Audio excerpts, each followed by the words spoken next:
Hamilton Mayor Fred Eisenberger joins us this morning. Good morning. Good morning. Have to talk about what happened on Saturday in Gore Park, where after City Council voted to not do anything with the, or to still further study the statue of Sir John A. Macdonald, it was taken down. What happens now? Well, firstly, let me say that this kind of, unjustified action is not at all helpful, and certainly truth and reconciliation is not about destruction or recrimination or vengeance. It's really about respectful dialogue to improve the conditions for the indigenous community and get the historical context of our monuments and artifacts more accurate. And so I think it's a very unfortunate incident that it certainly doesn't help the cause and certainly doesn't help foster good, positive dialogue. Does this speed up in any way looking at renaming or other statues in the city? No, Does we've it speed committed up that to a process?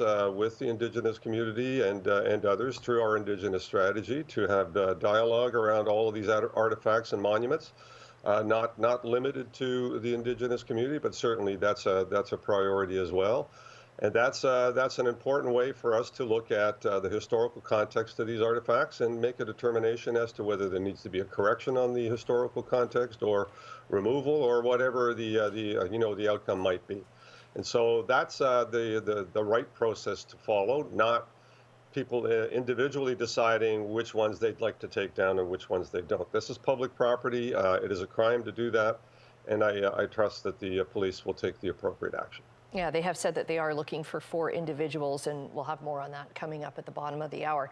I want to get to Hamilton's COVID cases. So we have the lowest vaccine rate and the highest cases is that in Ontario? Yeah, it's a very concerning statistic, and we've been doing exceptionally well. I would say that the lower vaccination rate is a complex issue. We're slightly lower, but we are concerned about that. We want more people to get vaccinated. We're taking every step possible to have mobile clinics. All of our mass vaccination sites right now are walk-in. You don't need an appointment anymore. There's sufficient supply of both Pfizer and Moderna, and you can pick which one you would like. So the availability of the vaccine and getting it into the arms of individuals is very, very high.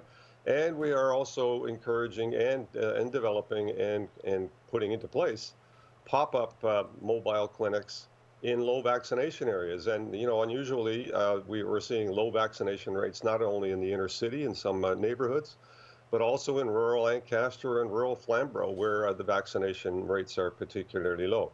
And at the end of the day, vaccination is the way that we are going to defeat this virus, along with some protections while we get to that process through masking and being cautious about large gatherings. And so all of those factors are going to matter, and we're doing everything possible to get vaccinations into the arms of individuals in creative ways.